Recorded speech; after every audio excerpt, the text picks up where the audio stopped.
দেখুন, শরীর পুষ্ট হয়, ক্ষুধা নিবৃত হয় ভোজনে, আর মনের পরিপূর্ণতা হয় একমাত্র গোবিন্দ ভজনে, ভগবদ ভজনে।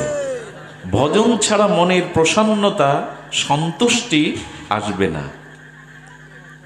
কিন্তু পরিতাপের বিষয়, শরীরটাকে যতটা যত্ন নেই, শরীরের দিকে যত খেয়াল দেই, শরীর পরিপূরণ করবার জন্য, শরীর সুখ সমৃদ্ধির জন্য যত চেষ্টা করি, মনের প্রসন্নতা, মনের পরিপূরণ, মনকে সুন্দর করার জন্য চেষ্টাটা আমার মতো অনেকেরই নাই।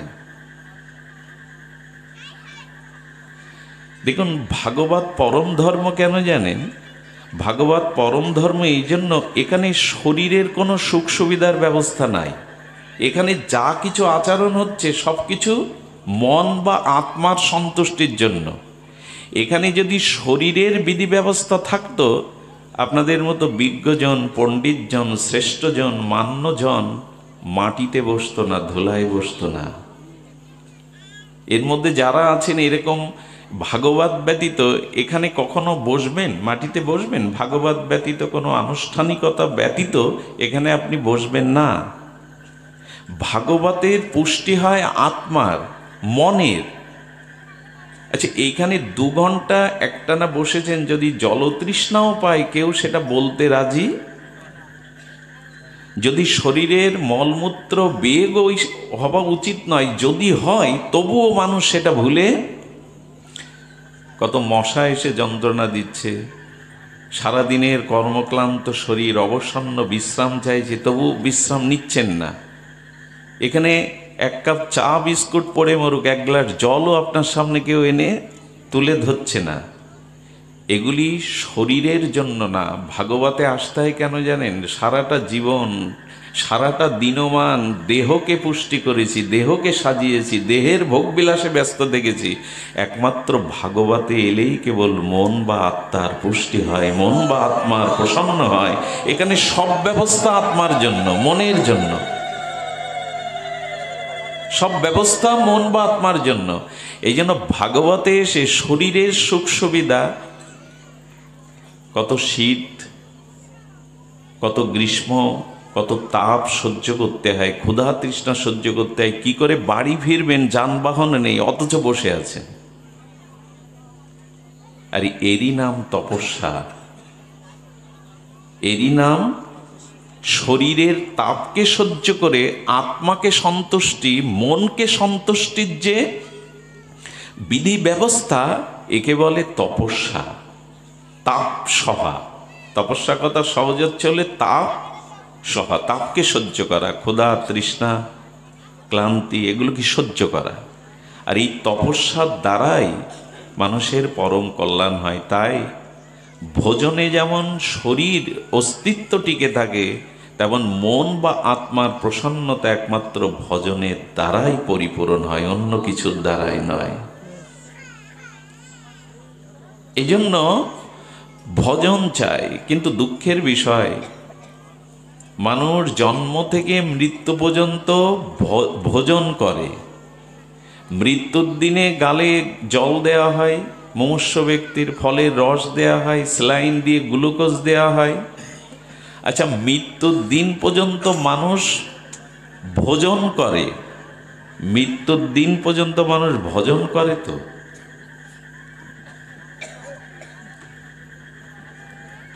আমরা ভোজনে ব্যস্ত, ভজনে ব্যস্ত। দেখুন, মৃত্যুর সময় গ্লুকোজ দেওয়া হয়, এই বাচ্চাগুলিকে ওখান থেকে সরান না, গ্লুকোজ দেওয়া হয় স্যালাইন দিয়ে।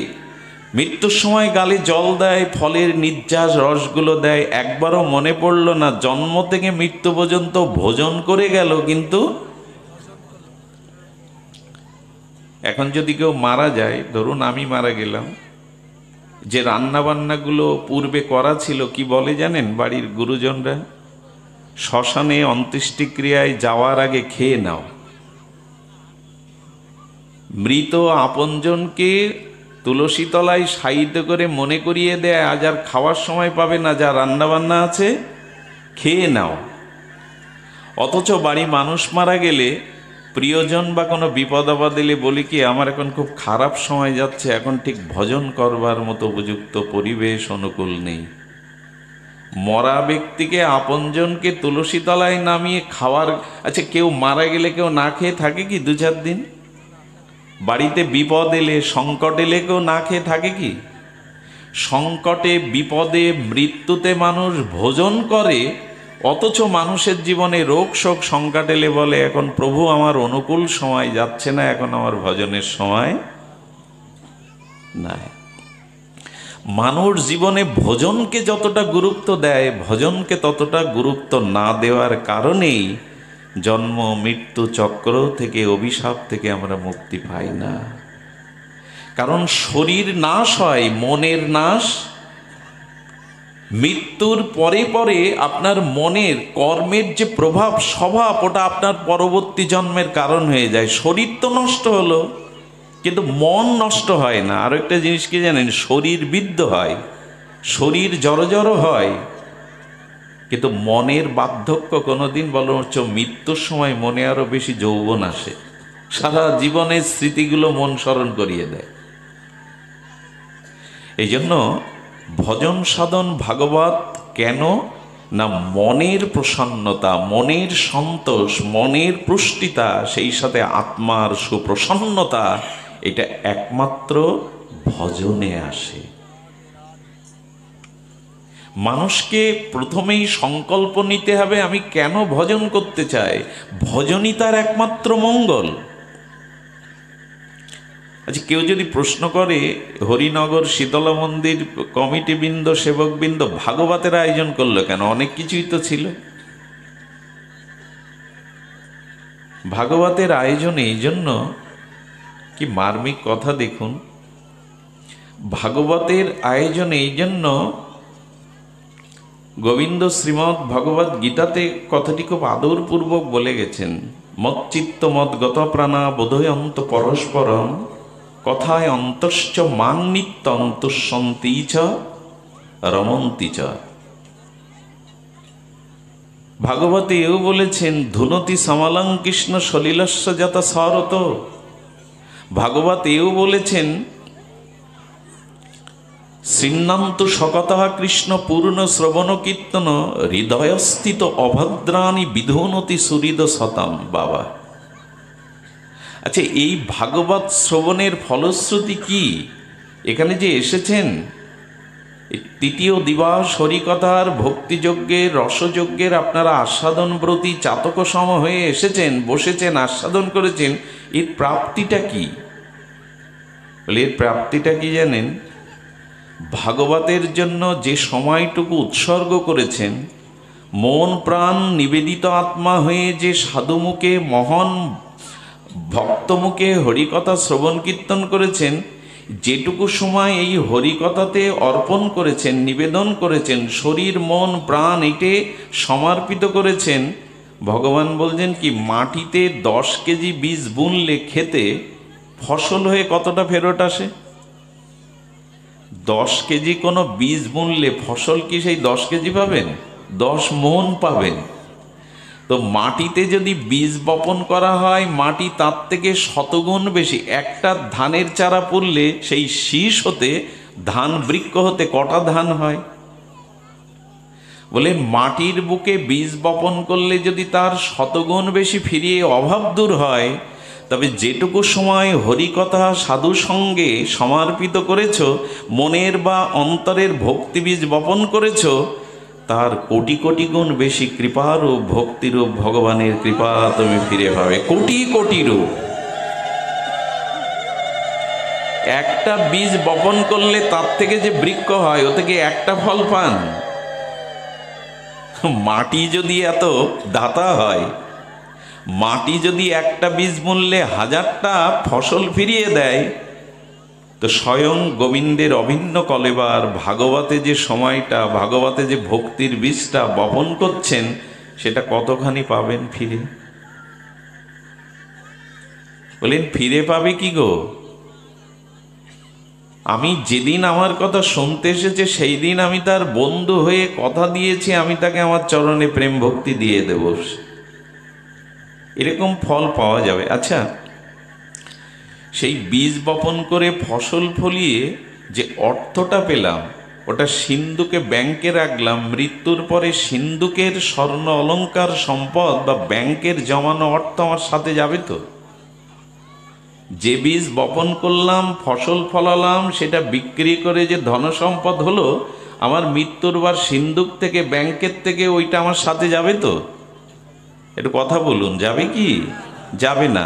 কিন্তু এখন যে ভগবৎ শ্রবণের প্রেম ভক্তির বীজ বপন করছেন, এইটা মৃত্যুর পর আপনার সাথে যাবে তো? অবশ্যই যাবে।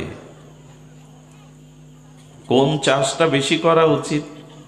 যেটা সাথে যাবে না, যা রেখে গেলে ছেলেমেয়েরা মামলা মকদ্দমা বাঁধাবে, সম্পত্তি নিয়েই তো ঝগড়াঝাটি।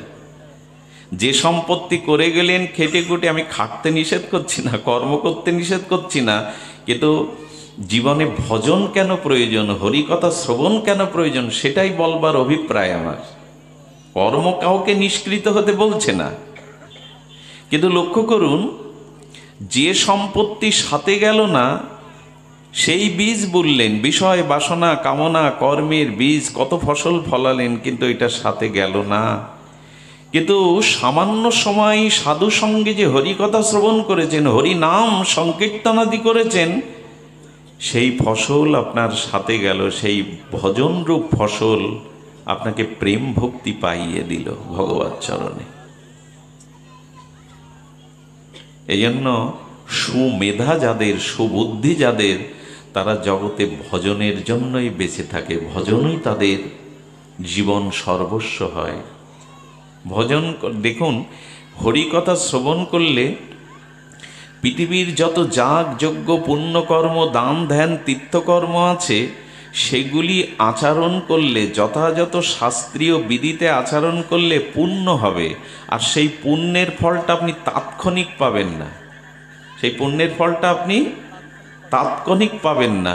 কিন্তু ভগবান বলছেন, হরিকথা সাধুমুখে শ্রবণ করলে, ভাগবতী ও রসকথা বীর্যবতী কথা, সেই কথার সাথে সাথে কথারূপ ভগবান তোমার কর্ণ দিয়ে হৃদয়ে প্রবেশ করে ওই মুহূর্তে সরাসরি তোমার হৃদয়ের অনাদিকালের আবর্জনা পরিষ্কার করে ভগবান ওখানে বসে পড়বে হৃদয়ে, সরাসরি, অপেক্ষা নাই। আপনি দান ধ্যান পুণ্যকর্ম যজ্ঞ করলে পূর্ণ হবে, পূর্ণের ফলটা অনেক জন্ম পরে পেতে পারেন, অনেক বিলম্বিত হবে। কিন্তু শ্রীনন্ত সকথা কৃষ্ণ পূর্ণ শ্রবণ কীর্তনে যেই হরিকথা সাধুমুখরিণীত কর্ণ দিয়ে হৃদয়ে প্রবেশ করছে, কর্ণ দিয়ে হৃদয়ে ভগবানই প্রবেশ করে অনাদিকালের আবর্জনা বিধৌত করে ওইখানে ভগবান বসে যাচ্ছে সরাসরি। এজন্য হরিকথাতে মনোনিবেশ একান্ত প্রয়োজন। ভজনের মধ্যে শ্রবণাঙ্গ, এই ভজন যা রুচি হয়নি, জানবেন ভগবানের করুণার দৃষ্টি তার এখনো পড়েনি। কোনো জীবের প্রতি যদি ভগবান বিশেষ কোনো কৃপা করেন বলে মনে করেন, সেই জীবের হৃদয়ে প্রেরণা সৃষ্টি করে সাধুসঙ্গ হরিকথার ভাগ্য দিয়ে দেন, ভগবান কৃপা করে এটা দিয়ে দেন। সাধু সঙ্গে হরিকথায় আপনার দৃষ্টি তো মানুষের দুটি, একটি দৃষ্টি হলো বাহিরের, যেটা আমাদের চক্ষুরূপ ইন্দ্রিয় দিয়ে আমরা বহিরাবরণকে, বাহিরের বরণকে, বাতাবরণকে দেখি। কিন্তু ভাগবত শ্রবণে সাধু সঙ্গে আমাদের অন্তর্দৃষ্টি প্রকাশিত হয়। কি দৃষ্টি প্রকাশ হয়? অন্তর্দৃষ্টি।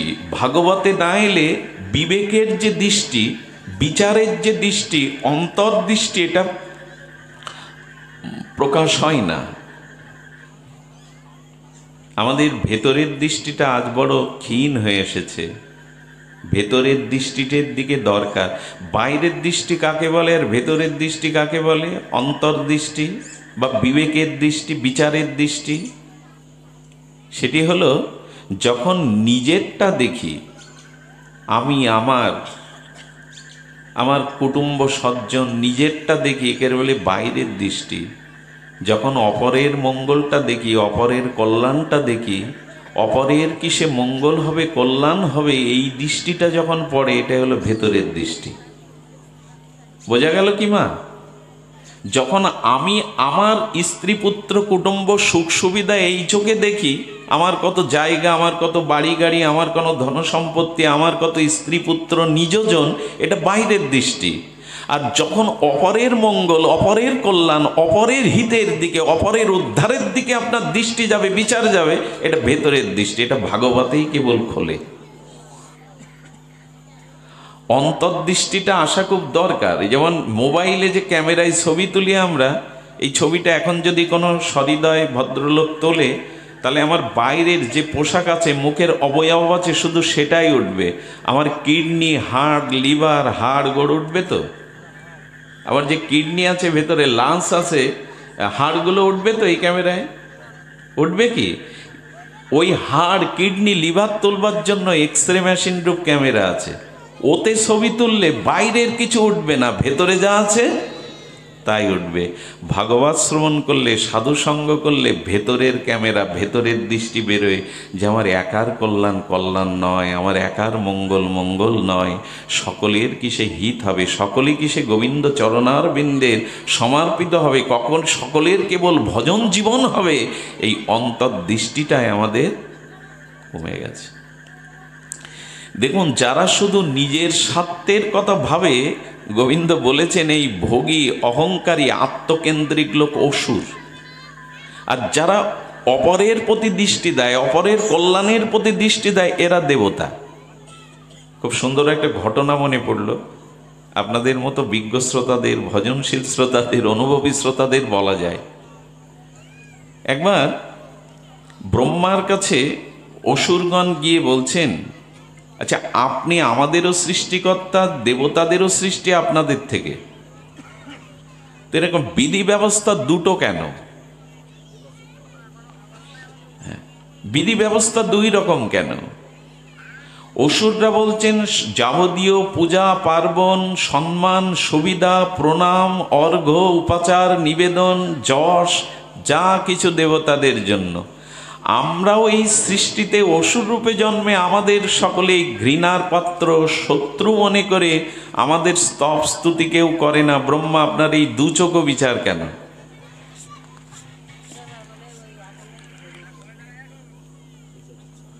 দেবতাদের প্রশ্ন যে দেবতারা কেন স্তুতি, পূজা, প্রণাম, সম্মাননা, সম্মান এগুলি পাবে, উচ্চ স্থান পাবে, অসুরদের কেন গালি, নিন্দা, আর তারা পূজা পাবে না, স্তুতি পাবে না? ব্রহ্মা জবাব দিন। ব্রহ্মা সরাসরি তো বলতে পারছে না। বলেন, তাহলে দেবগণ এবং তোমরা একদিন উপস্থিত হও, আমার এখানে একটু ভুরি ভোজন করো। দেবতাদের নিমন্ত্রণ করলেন, অসুরদের নিমন্ত্রণ করে বললেন, আচ্ছা, আগে ভোজনটা তোমরা কি দেবতাদের সাথে বসবে, একসাথে ভোজন আস্বাদন করবে? বললেন, না না, আমরা ওদের সাথে মিশেই না, আমাদের আগে দিন। দেবতাদের এক সারিয়ে বসে বলছেন, এখানে ভোজনের নিয়ম কিছু আলাদা।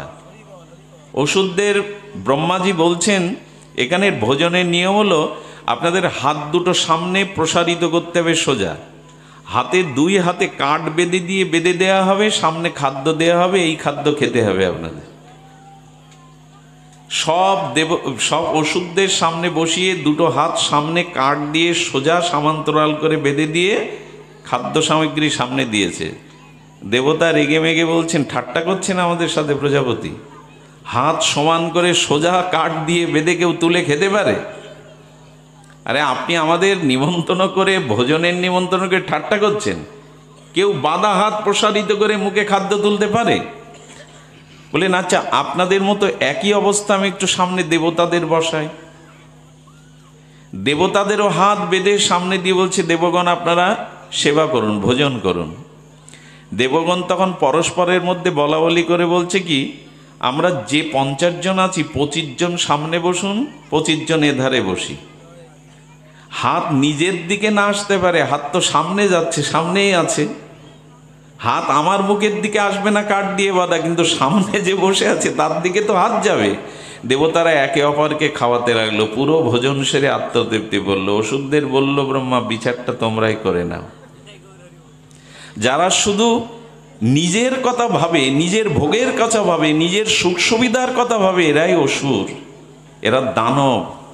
যারা অন্যের চিন্তা করে, অন্যের মঙ্গলের ভাবনা ভাবে, এরাই তো দেবতা। আজ মনুষ্য সমাজ নিজের স্বার্থ ব্যতীত, নিজের সুখ সুবিধা ব্যতীত অন্যের কল্যাণের চিন্তা ভুলে গেছে, যে কারণে মানব সমাজটা এখন একটা দানবীয় অবস্থায় চলে এসেছে।